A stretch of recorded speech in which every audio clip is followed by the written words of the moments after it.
Welcome to Just Relationships, the show that offers you concrete ways to make your relationships better.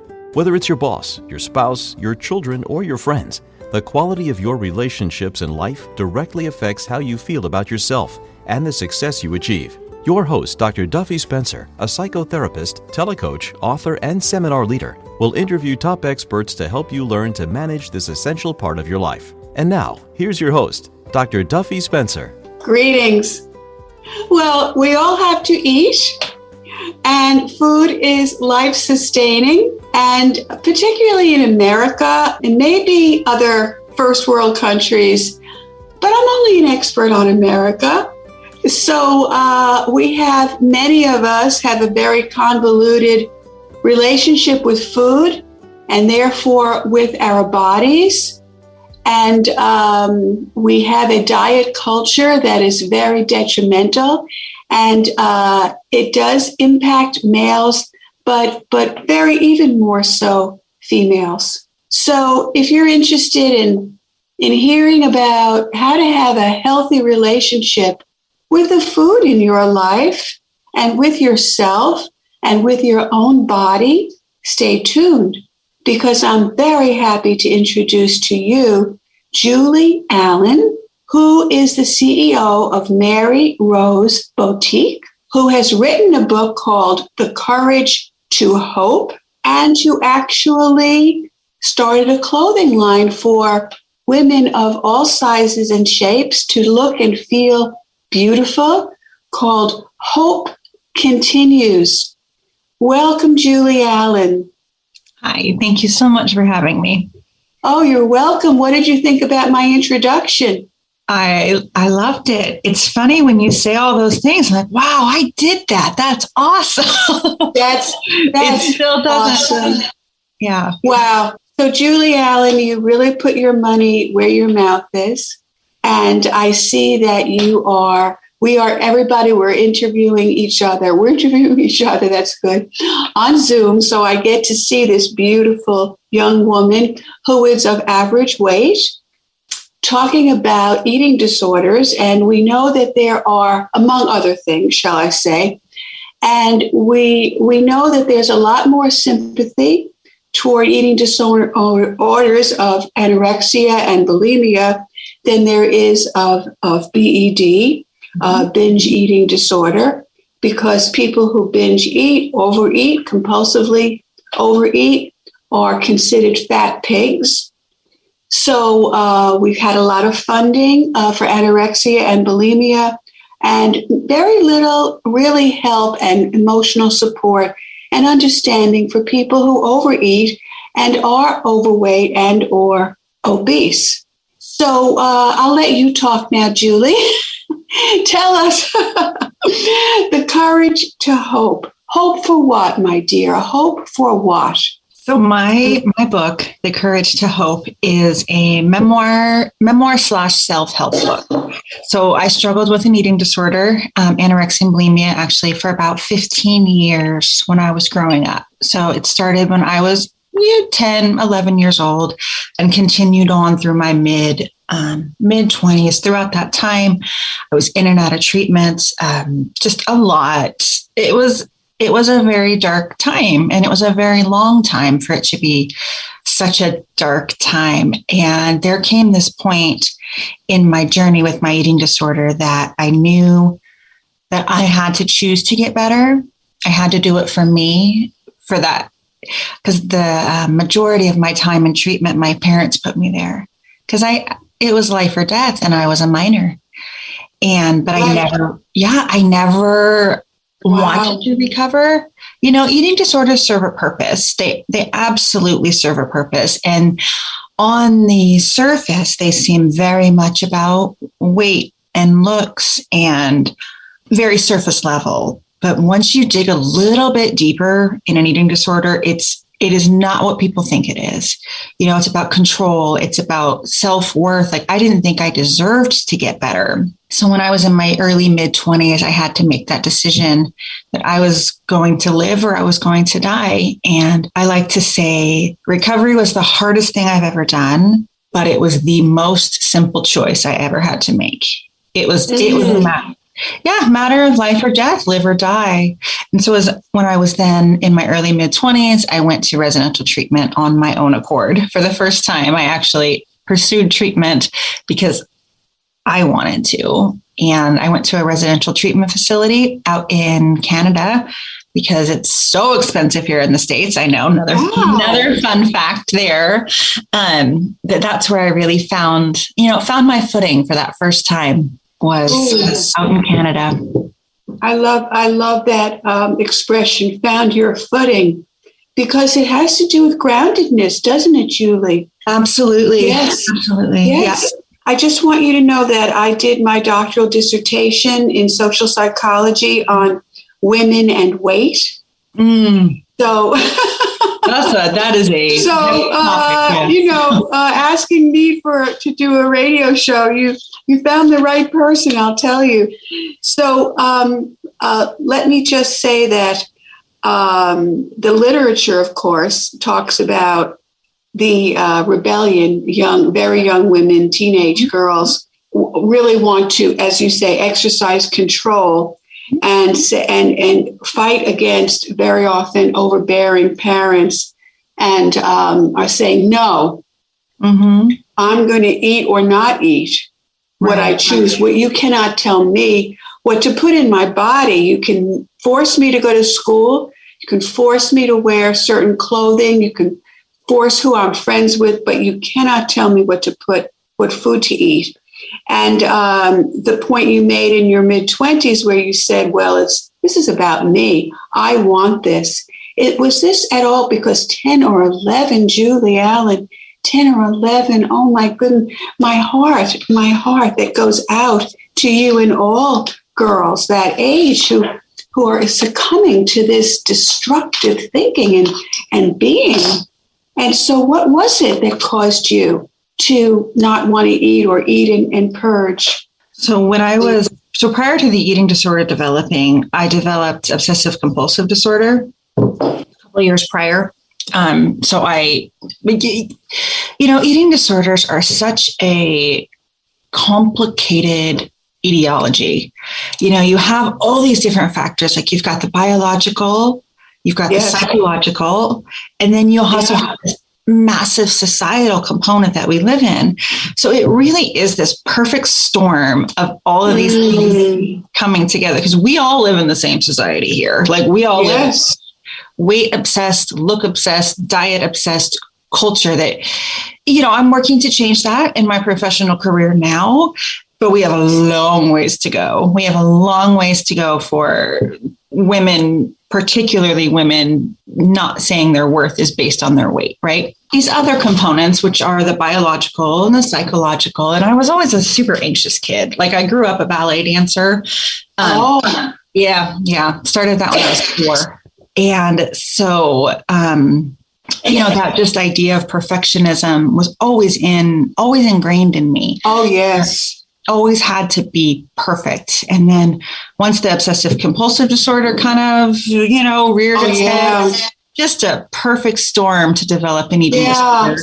As someone who's an expert in this area and a psychotherapist, I want to share with you and our audience that I have not had much success in helping. Well, particularly I've worked with people with BED, binge eating disorder, of women, being able to sustain not binge eating for any length of time. It is so, pardon the expression, baked in, right? It's so baked in, so endemic, and it's such an easy fix. As you say, there's a purpose to it. And the complexity of it, which is the belief, when you have an addiction, that this is what I'm doing for me. So I'm doing this for me. You can leave me, you can reject me, but I can give myself sweets. And so the conflict between I'm doing this for me versus I'm doing this against me because it's so self-destructive. And so what have you learned about this from your own experience in rehab and your own writing. I was in and out of treatment since I was 13, 14 until my mid-20s. I would gain weight and then I would relapse. I would be okay for a couple years and then I would relapse again. And and I've been fine now. I've been in recovery now for over 10 years. And whoa. Yeah. Yay. Yay is right. The biggest thing for me was learning how to treat myself with the same compassion that I so easily treated other people with. And that was really, really hard for me. So I remember being in residential treatment center out in Canada, my last treatment center. And I was talking to the therapist that was there. And I remember she said to me, she goes, okay, do you have any compassion for yourself? It's like, nope, none at all. This is all my fault. Like I'm a terrible human being. Right? Yeah. I mean, these narratives are just so far from the course, right? What she said to me was, okay, let's go back a little bit farther. So, okay, let's look at 18-year-old self, because I experienced a sexual assault when I was 18. She was like, do you have any compassion for that human? It's like, no, that was her fault too, right? And so, of course, because it's absolutely not, but that's just a very common narrative that we tell ourselves. So we ended up going back and back and back and back. And I finally, when I was 10-ish is when the OCD developed. And I was like, oh, I feel very sad for that sweetheart, Okay. And so that's how that journey really started for me, was learning how to treat myself with compassion. And that was not the end of the journey. Like I like to say, my time in Canada was really the beginning of healing for me. It has been a constant learning who I am. I mean, even in my mid-30s now, it's, I spent so many years in that eating disorder and just in this place of not being so disconnected from my body, not paying attention to it, not letting who I was even come up in the surface. So I'm still finding things out about myself, and just having compassion has been the key for me to maintain my journey. And recovery from eating disorder, it's so much like this. I think that I'm doing an up and down thing. Sorry, we're audio. It's so up and down. And this idea that it's not, this idea that we have to be perfect at recovery. Yeah, same difference, right? Perfect weight, perfect look, now perfect at recovery. Right, Good right. point. It's not the reality. I've had 2 kids now, and I'll be honest, postpartum was so hard. Like, it's hard because, you really have zero control of your body. Yeah. Maintaining that self-compassion has been key for me to maintain my recovery for all these years. Well, Julie Allen, I am so glad that you found that self-compassion and that you're speaking it, because I will tell you, as a psychotherapist for decades, it's a hard freaking sell. It is so weird. Yeah, I know. It is so weird because we are taught to some degree to have compassion and empathy for others. Mm-hmm.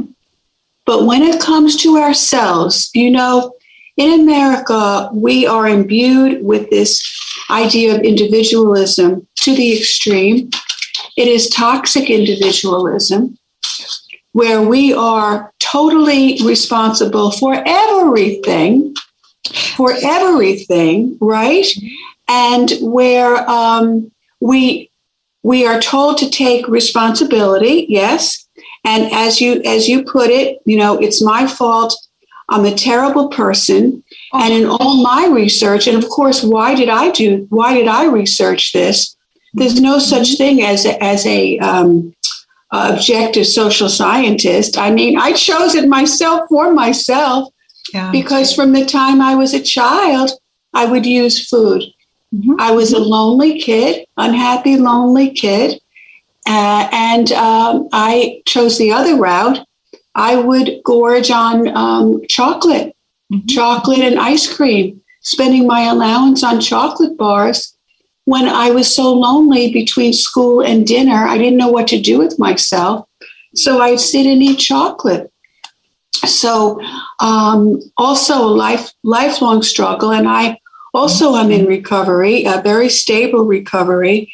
And I've never been happier in my life. But I think about, what I went through and what other women and some men go through. So we find this way to survive, and yet we blame ourselves. And for a female to say, well, I'm unhappy with my in-laws, how they treat me. I'm unhappy with this. I'm unhappy with my job. I'm unhappy with that. Well, it's all because I'm too heavy, right? So let me fix my life by losing that 10 pounds. Yeah. And then the focus becomes on the person that they have to do better, be stricter, tighten their belt more. And where's the self-compassion? It's not there at all. It makes me so sad. Yes. Taking that one step back and just looking at the diet culture obsessed society that we live in. And yes. Women, I'm going to speak just to women because that is my experience. Yes. We are so conditioned to tie our worth into our bodies. Right. And this idea that we need to look a certain way. Right. It is all pervasive. Because we have a brick and mortar clothing store in Portland, Oregon, and we carry sizes extra small through 6X. Wow. We get people in all bodies coming in to shop. And I look at these humans, it's not just women that come in, but I look at these humans and, what you and I see, it's like, this is a beautiful human being. Yes. I'm telling you, almost every single person comes out of that fitting room and tears themselves apart. Oof. Whatever size body they live in, it's right. This idea that we are never good enough and we can never feel good about ourselves. We are very conditioned in our society to completely berate ourselves as women. Yeah. And I have to tell you, Julie Allen, that to play the devil's advocate for a moment, that I do have some concerns about the Fat is Beautiful movement. And you're shaking your head yes. So I'm wondering, do you have any sense of what could be the downside of that? Well, that's complicated because there's a lot of do you follow the Health at Every Size movement? And there's this movement called Health at Every Size. And so it's basically like weight does not equal health. And it's really different for everybody.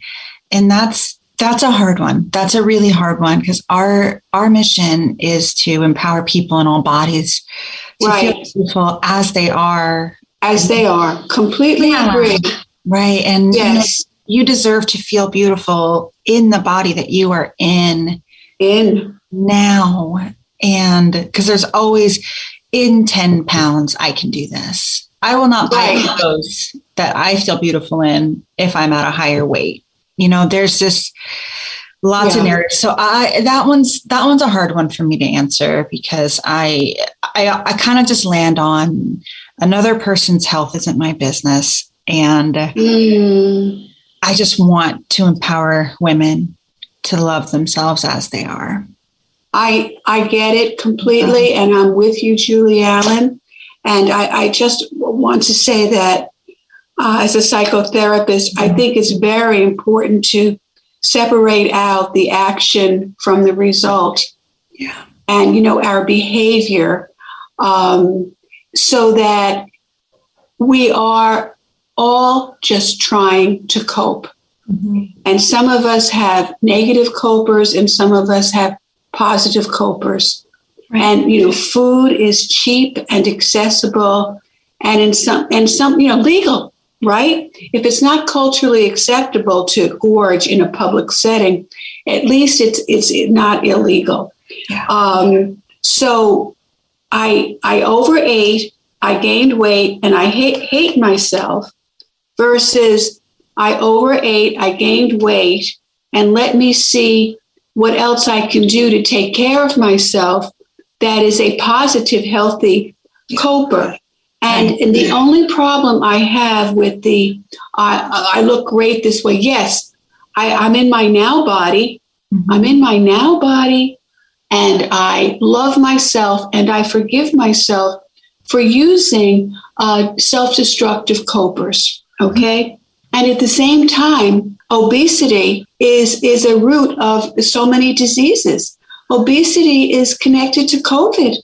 The majority of people who die are obese. That's my fear about the Fat is Beautiful movement. If you only that, do you understand what the distinction I'm making? Yeah. It is such a difficult thing to navigate because our society says one thing, and it's complicated. It's really, really complicated. And I don't know what the solution is. It's not something that's black and white. It's very, very gray and different for everyone, and we all have to. Yeah. I like what you said, Dr. Duffy, we're all doing the best we can. Doing the best we can. And especially, during a pandemic, wherever we're at, it's like we're all just doing the best we can, coping how we can. And we've all developed different skills over the years. And that's just, it's hard. Yeah. It's really, really freaking hard, to sum it up, I think. Yeah. Well, when I was overweight, I was 40 pounds more than I am now. Now I'm average weight. And I used to work so hard to try to find clothes that were flattering, Julie, I must have had 40 pairs of black slacks. And my wardrobe was consisting of black slacks with casual tops, black slacks with glittery tops. Right. When I would go to a function. Okay. So that was my entire wardrobe. And these days I sometimes say I refuse to wear black. Let me wear bright neon leggings. I don't care. But that, so I know my whole life I dealt with body shame, being on the yo-yo syndrome. And I remember when I could find something that looked more flattering, that I couldn't find, that I wouldn't be so ashamed of myself. So this is what you do, and this is how you help people. And the name of your book is The Courage to Hope. The Courage to Hope, and you are the CEO of Mary Rose Boutique. You started a clothing line called Hope Continues, and you have a nonprofit organization. And tell us about the nonprofit. Yeah, the nonprofit is called the Mary Rose Foundation. I started that. It has almost been 4 years now, which is unbelievable to even say.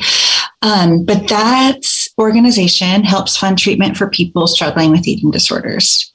So a portion of all of the sales at the boutique donated straight to the nonprofit. In 2020, we were able to do 3 treatment scholarships for people. In 2020, oh wow, yeah, that was huge, because that really kind of keeps you going on those hard business days. Because it's always hard business days. So we'll say, okay, well, we have the nonprofit, and I'm doing, there's a tangible thing that I'm doing with the business. Very tangible. Super tangible.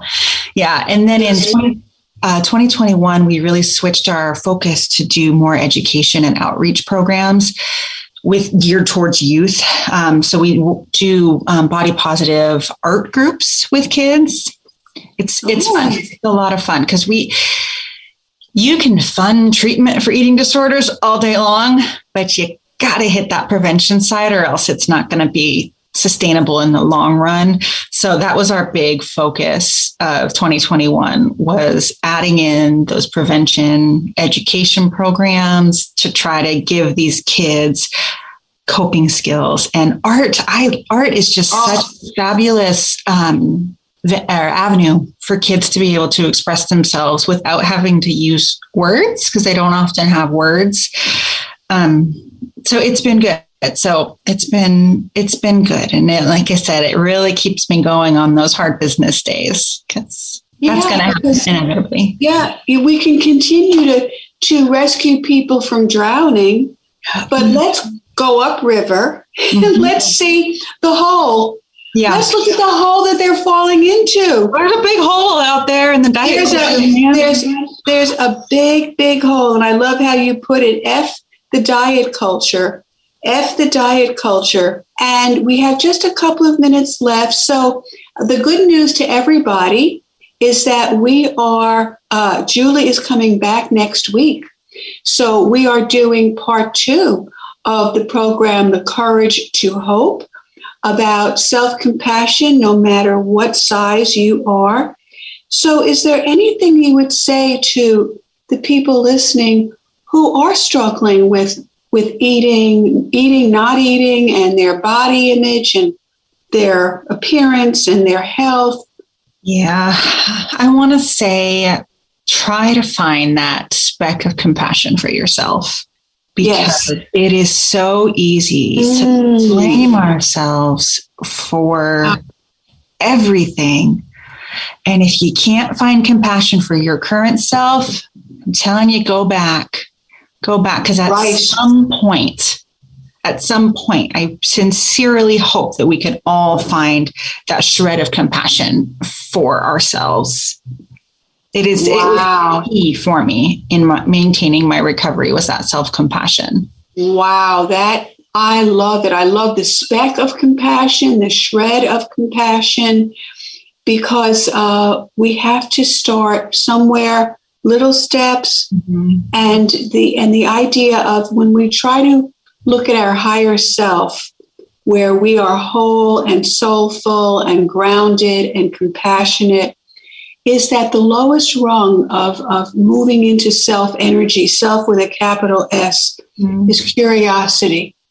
That we can't start with compassion. It's too big. We can start with curiosity and to ask the question, what is it?